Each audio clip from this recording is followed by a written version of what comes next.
الحمد للہ رب العالمین والصلاة والسلام علی سید المرسلین محمد وآلہ وصحبہ اجمعین، اما بعد۔ آج کل داعش کا مسئلہ بڑے زور و شور کے ساتھ چلایا جا رہا ہے، پوری دنیا میں ایک ہنگامہ مچا ہوا ہے۔ اکثر لوگوں کا حال یہ ہے کہ وہ جانتے بھی نہیں ہیں کہ داعش کیا ہے، نام کیا ہے، اس کی حقیقت کیا ہے۔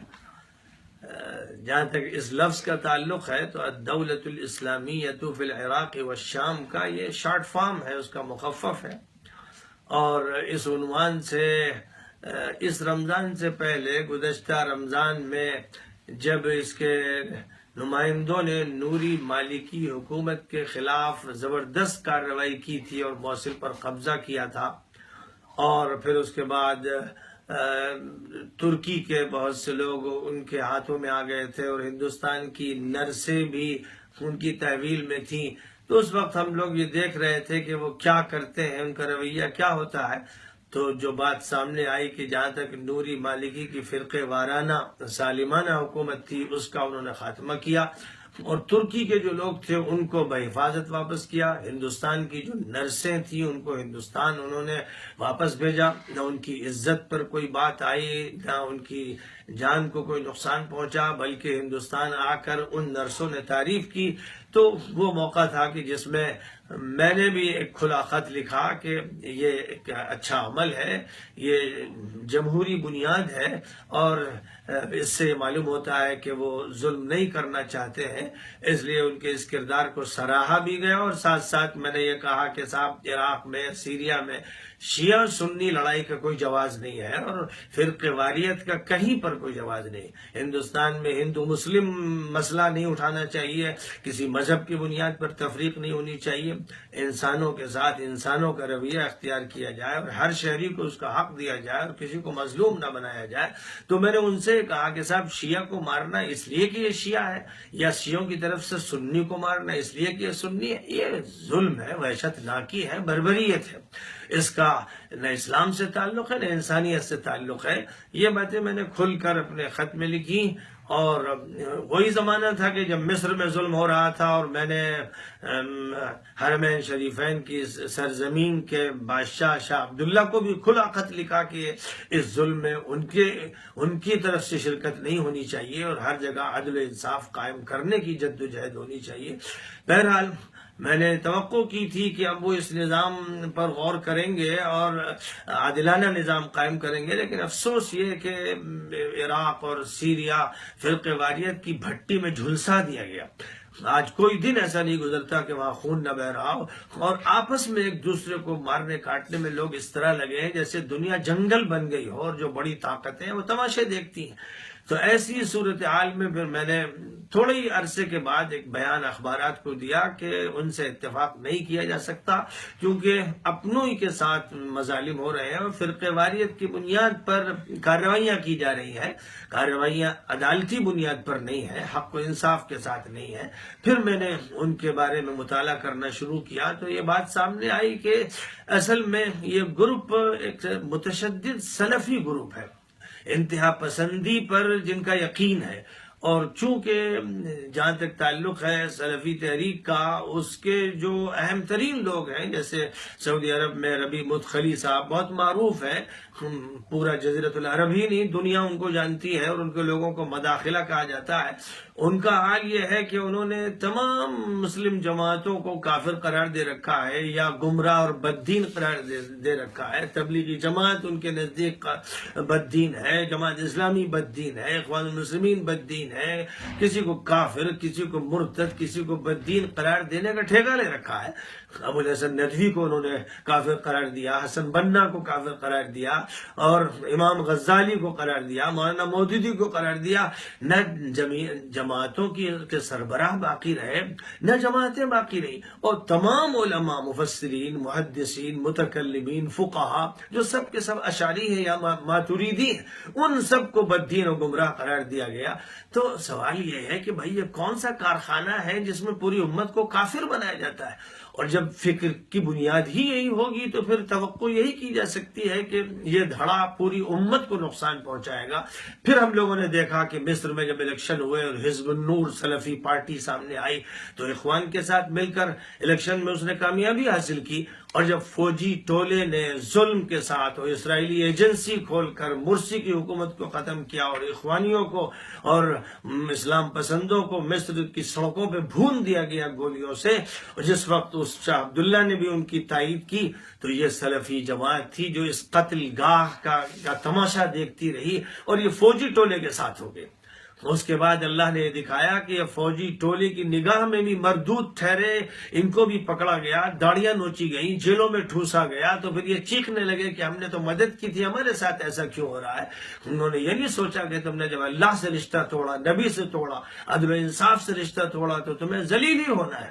بہرحال حزب النور کی ذلت انتہا کو پہنچ چکی ہے۔ اب اخیر کے جھوٹے الیکشن میں جس میں 4% مصری قوم نے ووٹ نہیں دیے سی سی جیسے مجرم کو، ان کے ساتھ بھی یہ پارٹی کھڑی ہو گئی تو ایک سیٹ بھی نہیں ملی۔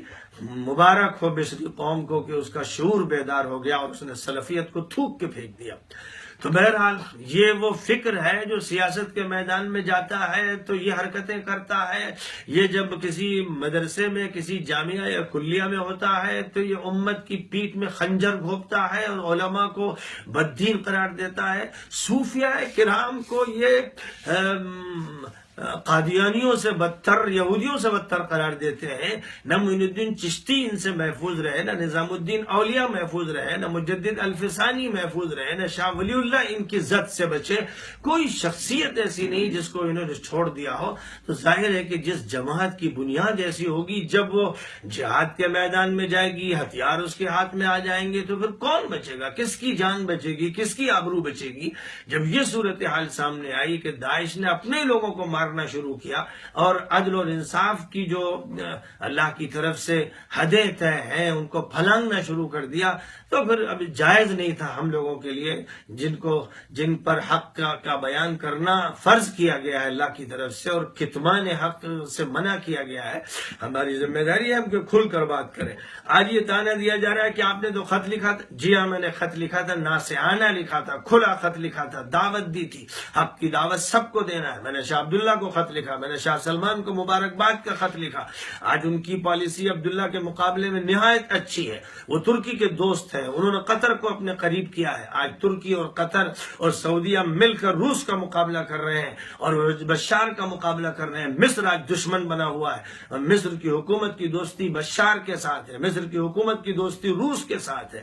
مصر نے اپنے مجرمانہ کردار کو پیش کر دیا ہے اور سلفیت اسی سیسی کے ساتھ وہاں پر ہے اور پوری امت سے لڑ کر ایک گروہ کے حق میں اس نے اپنا ٹھیکہ لے رکھا ہے۔ ظاہر ہے کہ پوری امت پریشان ہے، چھلنی ہے، مجروح ہے۔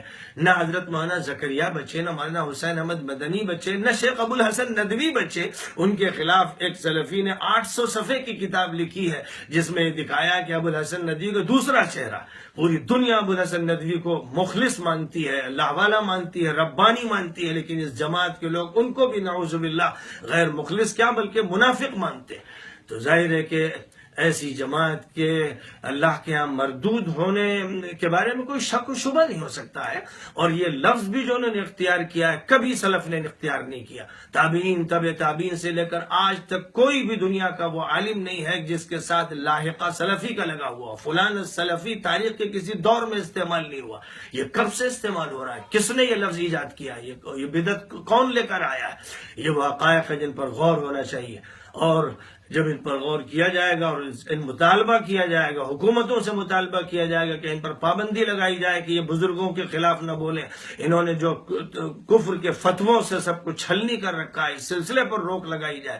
ان کی وجہ سے امت میں تفریق ہے۔ آج کوئی گاؤں نہیں بچا ہے جہاں 2 مسجدیں 4 مسجدیں نہ ہو جائیں گے، اپنی الگ مسجد بناتے ہیں، نمازیوں کو توڑتے ہیں، فتنے پیدا کرتے ہیں۔ یہ امت فتنوں کے لیے ہے۔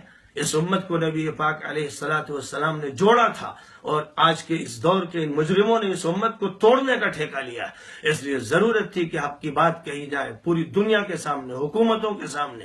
یہ شکوہ کرتے ہیں کہ وزارت خارجہ اور وزارت داخلہ سے شکایت کریں گے۔ وزارت داخلہ، وزارت خارجہ سے ہماری باتیں ہوتی رہتی ہیں، ان کو پورا اطمینان ہے، بہت ساری تحقیقات وہ کر چکے۔ میں نے ان سے صاف کہہ دیا کہ یہ جو نقصان ہے یہ ان لوگوں کے ذریعے ہو رہا ہے جنہوں نے بزرگوں کو چھلنی کیا ہے، جنہوں نے جماعتوں کے خلاف باتیں اٹھائی ہیں، جو فتنہ پرداز ہے۔ اور ان کے لٹریچر کو پڑھ لیجئے، آپ داعش کا لٹریچر پڑھ لیجئے، تقریریں سن لیجئے، وہ سب کے سب محمد ابن عبد الوہاب کے پیروکار ہیں، وہ سب کے سب سلفی عقائد کے رکھنے والے ہیں۔ عالم عربی کا بچہ اس کو جانتا ہے، ہندوستان کے لوگوں کو نہیں معلوم تھا۔ میری تحریر کے بعد لوگوں کا اچنبھا ہوا اور لوگوں نے اس کو پڑھنا شروع کیا تو آنکھیں کھل گئی۔ اب جو اسی ٹولے کے لوگ ہیں وہ جنون کے شکار ہو گئے ہیں، حق پرستی ان کے اندر سے ختم ہو گئی ہے کہ سچائی کو قبول کریں، اور اگر جواب بھی دینا ہے تو ان علمی زبان میں سنجیدہ جواب دیں، گالیوں سے جواب نہیں ہوتا ہے۔ علم کا جواب علم سے ہوتا ہے، دلیل کا جواب دلیل سے ہوتا ہے، کتاب کے حوالے کا جواب کتاب کے حوالے سے ہوتا ہے۔ بہت خوشی کی بات ہوگی کہ میری غلطی پر متنبہ کیا جائے، اگر کوئی میں نے غلط حوالہ دے دیا ہو یا کوئی غلط بات منسوب کر دی ہو تو میں خوش ہوں گا کہ آپ متنبہ کریں۔ جو بھی شخص اگر صحیح بات پر متنبہ کرے گا میں رجوع کے لیے تیار ہوں، جیسے میں نے ادھر رجوع کیا کہ پہلے میں خوشگمان تھا، اچھی توقعات رکھ رہا تھا، لیکن ثبوت دیا داعش نے کہ ان کے ساتھ اچھی توقعات صحیح نہیں ہے اور وہ امت ہی کو نقصان پہنچانے پر تلے ہوئے ہیں۔ اس لیے وہ کس کے ایجنٹ ہیں میں نہیں جانتا، لیکن اتنا ضرور جانتا ہوں کہ وہ اپنی غلط فکر کے ایجنٹ ہیں۔ ان کا فکر غلط ہے، بنیاد غلط ہے، سلفیت غلط ہے، اور جب تک سلفیت کا علاج نہیں ہوگا اور یہ سلسلہ بند نہیں کیا جائے گا کہ بزرگوں، جماعتوں، صوفیہ، مشائخ، علماء، مفسرین و محدثین کے خلاف جب تک ان کی زبان کو روکا نہیں جائے گا اور قلم نہیں توڑے جائیں گے اس وقت تک یہ فتنہ رکنے والا نہیں ہے۔ اس لیے میں تمام مسلمانوں سے اپیل کرتا ہوں کہ سب سر جوڑ کر بیٹھے اور یہ طے کریں کہ اب یہ اس طرح کی باتیں نہیں ہونے دی جائیں گی، پوری امت مل کے چلے گی، مسلم غیر مسلم اچھے تعلقات قائم ہوں گے، ہندو مسلم بھائی چارہ ہوگا اور شیعہ سنی بھائی چارہ رہے گا۔ فرقوں کی بنیاد پر یا مذہبوں کی بنیاد پر انسانوں پر ظلم نہیں ہونے دیا جائے گا اور اخوت اور مساوات کی بات کو عام کیا جائے گا۔ یہی ہمارا مشن ہے جس کی ہم نے سینکڑوں تقریروں میں کیرالہ سے لے کر کشمیر تک اسی بات کو دہرایا ہے، اور یوٹیوب میں تقریریں موجود ہیں، ہماری واٹس ایپ پہ موجود ہے، فیس بک پہ موجود ہے، جو چاہے انہیں چیک کر لیں۔ ہم بات کرتے ہیں انسانیت کی، اخلاق کی، عدل کی، انصاف کی، اور جو حق ہوتا ہے اسے کہتے ہیں، اس معاملے میں پھر کوئی رو رعایت نہیں رکھتے۔ آج بھی اس حق کو ہم نے ظاہر کیا ہے، امید ہے کہ جو حق پرست ہوں گے اس کو قبول کریں گے۔ وآخر دعوانا ان الحمد للہ رب العالمین۔